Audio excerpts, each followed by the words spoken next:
Жамбыл облысы Байзақ ауданы Сагим ауылы Кекбаев атындағы мектеп гимназиясы бірінші Е сынып оқушысы Камалдин Ербол.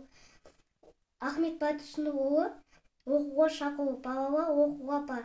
Жатпа қарап, жонып киімде шапшаңлақ. Шақырды тауып маны әлде қашан, қарапты терезеден күн жылдап. Адамда ұшқан құста жүрген аңда, жұмыссыз тек тұрған жоқ ешбір жанда. Кішкене қоңызда жүгін сүйеп, барады аралады ұшып бауға. Күн ашық, торғауашат ұн-жын орман. Оянып жанына қоқ түнде қонған, шығады тоғытақтың тоқ-тоқ дауысы, саяғы сыңғырлаған.